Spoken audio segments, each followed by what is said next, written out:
Half yearly exam में मात्र एक सप्ताह शेष है। अब एक वीक में वह समय नहीं बचा है कि हम अब नया कुछ उठाएं जो हमने नहीं पढ़ा है। अपने आप से पढ़ो, अपना टाइम टेबल बनाओ, बार बार रिवाइज करो। अगर कोई क्वेश्चन याद ही नहीं है तो क्या करें? पिछली बार जैन दर्शन पूछा तो इस बार बौद्ध दर्शन पूछेंगे। इनमें से एक क्वेश्चन जरूर पूछ रहे हैं, स्तूप पे क्वेश्चन पूछ रहे हैं। विद्यार्थी बहुत अच्छे से पूरा सब कोर्स उसको लर्न है, लेकिन पेपर छूट गया। अब क्या करो? अगर आप एवरेज बच्चे, आपको पता है कि मेरी तैयारी अच्छी नहीं है और अब आप सोर्स पढ़ने बैठोगे तो उसका कोई फायदा नहीं होगा। तो आप सिर्फ महत्वपूर्ण प्रश्न करो। प्यारे विद्यार्थियों, कैसे हैं आप सभी? हाफ ईयरली एग्जाम में मात्र एक सप्ताह शेष है। क्या करें, कैसे पढ़े? मैडम बिल्कुल भी समझ नहीं आ रहा, घबराहट हो रही। तो चिंता मत करो, मैं इतने शानदार टिप्स लेकर आई हूं जिसके द्वारा आप 100% स्कोर कर सकोगे। बहुत शानदार आपकी सफलता होगी। क्या करें? देखो, अब एक वीक में वह समय नहीं बचा है कि हम अब नया कुछ उठाएं जो हमने नहीं पढ़ा है, उसको हम एनसीईआरटी लेकर के बैठ जाएं और उसको पूरा रीड करें। ऐसा नहीं करना, स्मार्ट स्टडी करनी है। अब आपको प्रीवियस ईयर्स के क्वेश्चन ही करने हैं। आप जो पढ़ना था पढ़ लिया आपने, अब आप प्रीवियस ईयर्स के पेपर्स कोई भी आप जो है सब्जेक्ट के बोर्ड एग्जाम के तो आराम से साइट पर आपको अवेलेबल हैं।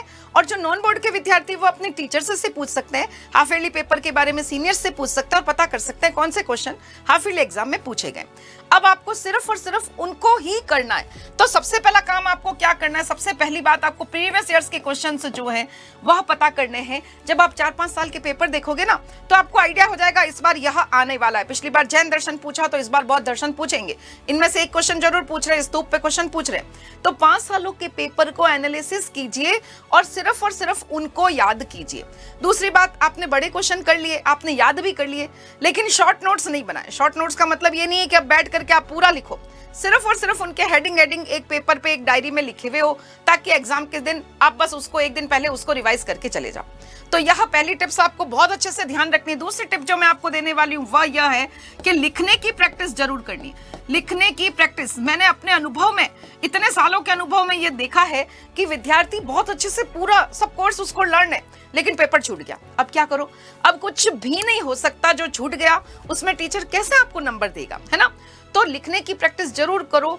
कैसे लिखो? बस कोई भी एक लाइन ले लो और उसको लिखो, 4-5 पेज भरो, लेकिन लिखने की प्रैक्टिस करो। स्पीड नहीं बनी तो पेपर 100% छूटेगा। यह मैं अपना अनुभव बता रही हूँ। बहुत इंटेलिजेंट विद्यार्थी नंबर कम लेकर आए क्योंकि लिखने की प्रैक्टिस नहीं करी। तो दूसरा टिप आपको याद रखना है कि लिखने की प्रैक्टिस करनी। और तीसरी, अब स्मार्ट स्टडी करने का समय, अब सिर्फ और सिर्फ रिवीजन कीजिए।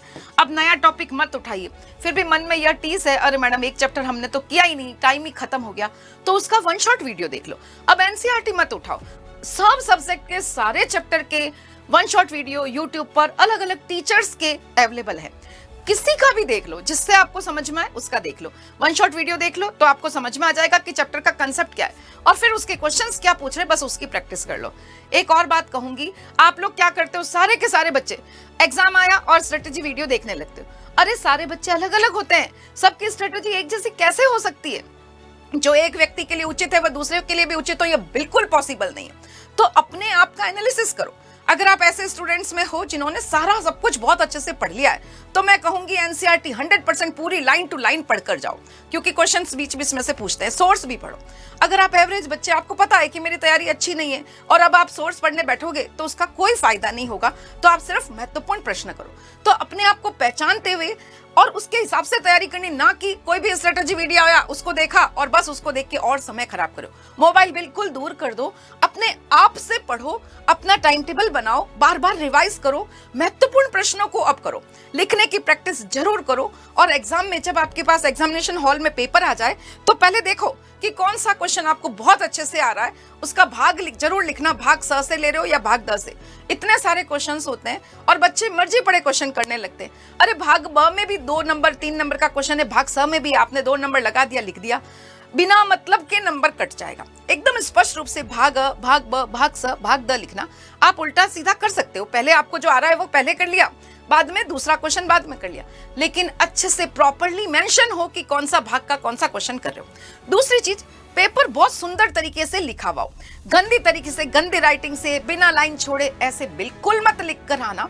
एकदम सुंदर तरीके से कॉपी में प्रेजेंट करना। वो प्रेजेंटेशन आपकी पूरी छवि है, आपने पूरे साल भर जो मेहनत करी वह उस 3 घंटे के एग्जाम के अंदर पूरा उस कॉपी के अंदर झलकेगा। बहुत सुंदर तरीके से कॉपी में लिखना, हर एक क्वेश्चन खत्म होने के बाद 2 लाइन छोड़ना, टू द पॉइंट लिखना, और अगर कोई क्वेश्चन याद ही नहीं है तो क्या करें, अरे उस चैप्टर में से कुछ तो पढ़ा है वह लिख देना। नंबर जरूर मिलेंगे। अगर उसका एग्जैक्ट आंसर भूल गए हो तो घबराना नहीं है।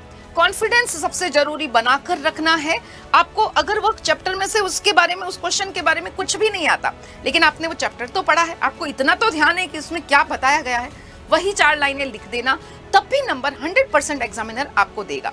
तो ये सारे टिप्स आपको ध्यान रखने, उसको फॉलो करने हैं और 100% मार्क्स जो है वो अचीव करने। Best of luck.